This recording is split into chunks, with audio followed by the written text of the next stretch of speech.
So in this clip, we're going to see PoliticsGirl Leigh McGowan absolutely shut down a Donald Trump lackey for honestly just a stupid comment and just the worst comparison of all time. As usual, let's watch the clip in full. Hype the video if you like it as we're going through, but I'm going to give you guys my thoughts, my commentary, and my perspective towards the end. Let's not waste any time. Let's jump straight in.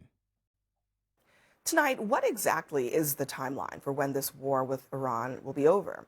So far, we've heard weeks, not months. We've heard soon. We've even heard that it's already over. But now Trump has a new answer for that question. When it's over, and I don't think it's going to be long, when it's over, this is going to bounce right back so fast. When are you going to know when it's over? When I feel it. Okay. I feel it in my bones. When he feels it in his bones. And COVID will be over by Easter. How are the rest of us supposed to know? Yeah, I think the president needs to be more disciplined when he's doing these interviews and stay on message. I think when he's done videos where he's reading prompter, where he's sticking to his talking points, I think that's the most effective way. We need to hear him communicate more to the American people, but making kind of vague statements like that is not helpful. I understand, I think the argument they would make is that they don't want to telegraph a specific timeline to the enemy. But again, I think you can be a little bit more disciplined and on message than he was in that interview. Okay. I mean, I think he plays pretty fast and loose with other people's lives and money. And I think that's where we are here. I think, he's always said things off the cuff. Like I was saying earlier, he said COVID would be done by Easter. That was just off his top of his head. He said he would know when things were bad based on his own morality, which made many of us nervous. I think that's the reason we go through Congress for wars, because if you're going to be spending our money and our lives in a conflict, it should go through our representatives, which it didn't. And now there's one person making these huge decisions for everyone, and he's doing it based on his bones. And every day it's a little bit different. I mean, he was asked tonight by a reporter about he talks about unconditional surrender that he wants from Iran. What does that mean? Here's what he said. Unconditional surrender, and what does that mean? Well, to me it means very simply that we are in a position of dominance that nobody's ever seen before. And whether or not they're able to say the words or whether or not they're able to even fight. It's just so vague. And I think, you could argue right now we are in a position of incredible dominance over Iran. Could we end it today? Could we end it tomorrow? Where are we headed? Well, we want Iran to be completely militarily decapitated, unable to export terror to the region and to Americans who live abroad and are threatened shipping lanes. We want Iran to not be a menace. They've been a menace for 47 years. Americans have paid for it with their lives every single decade under every president. That's where this ends, is a decapitated Iran. I want to go back. How will we know that? Is it when the Strait of Hormuz is opened again? Is it when they stop sending off missiles? Is it? Well, how will we even know? I think this is where there's a gap here between even for Iran to know, how do they stop this thing? Well, if they wanted to surrender, how would they surrender? I don't want the president to outline exactly to Iran what his timeline is to get in, out, or do anything.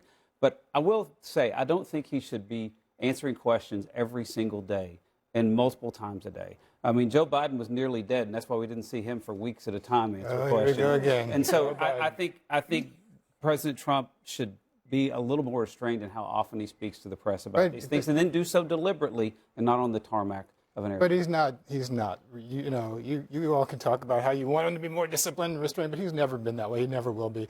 We know who he is. And, he said unconditional surrender from the beginning. Everybody knows what unconditional surrender means. The Japanese gave us unconditional surrender of World War II. They capitulated. They quit. They stopped fighting. They gave up. That's not what's happening in Iran. It's not going to happen in Iran. Unless we do the same thing to them. Well, yeah. Which, well, Well, look, we should not do, for the record. Josh, let me ask you this, because, Trump was asked about the objectives in the war and how it might compare to what Prime Minister Netanyahu wants. Here's what he said.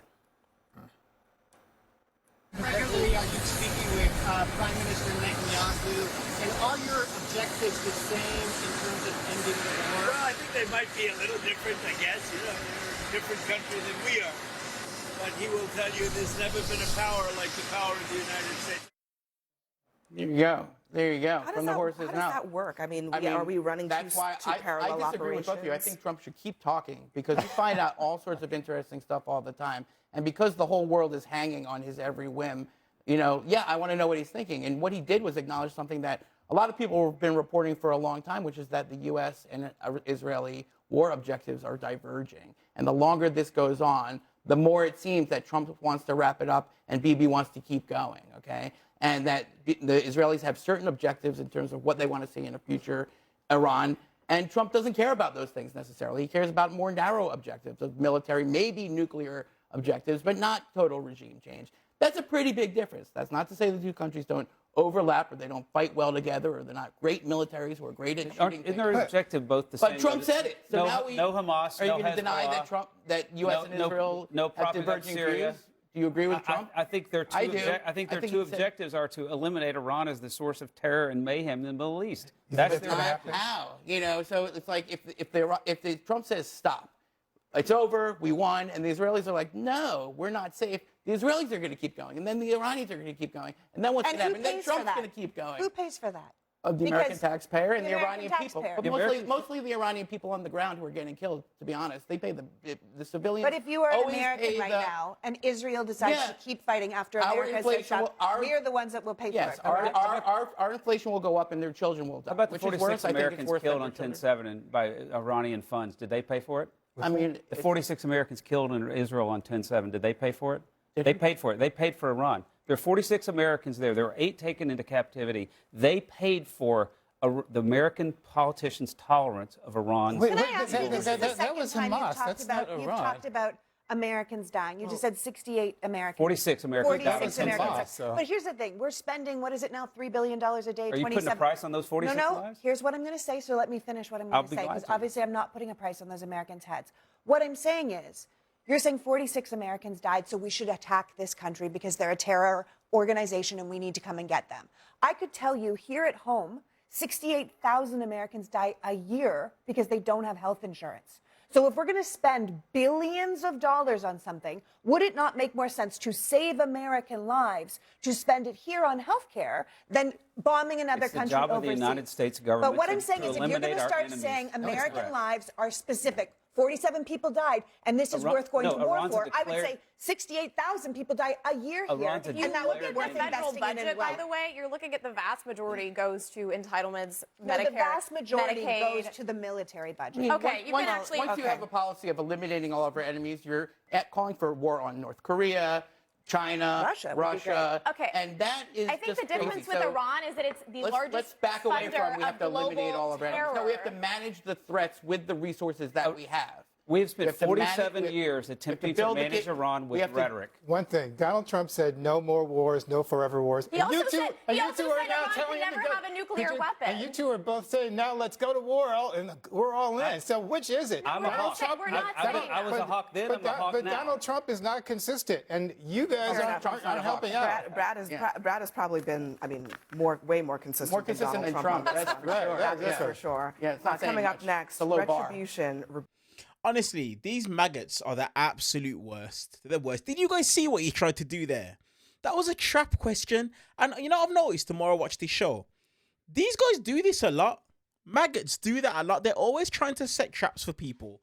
And the reason as to why is because they know that them doing that then allows them to set the MAGA base on that individual. This is what it is that these Republicans and Republican strategists like to do. The question that he was even asking, are you putting a price on Americans?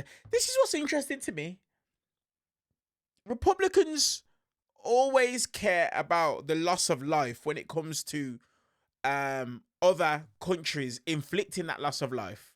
But these are the same individuals, like PoliticsGirl said, that don't want to put things in place to protect Americans, that don't want to put things in place that's going to allow Americans to get the healthcare that it is that they need and that they should be able to have and to be able to afford.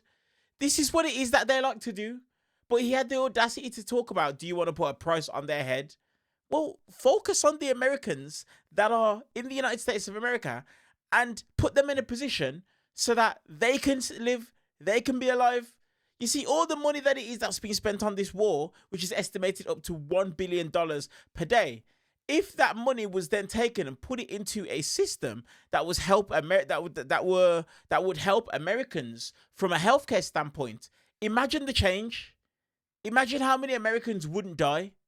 And then people like him, I think his name was Brad or whatever, they wouldn't have the audacity and the cheek to say the things that it is that they do, because of the fact that more Americans would be alive as a result of the fact that healthcare has been invested into. But now when it comes to war and trying to prop up and justify this administration, guess what? Now they want to care about American lives. Honestly, it's just so funny when it comes to MAGA. These people will be full-blown hypocrites when it benefits them. Donald Trump screams no new wars. MAGA, no new wars. Now that Donald Trump is in a war, it's now a thing of this is a justified war. This is how these guys are, honestly. Donald Trump talking negative, talking bad about Muslims and getting Muslims out of the country.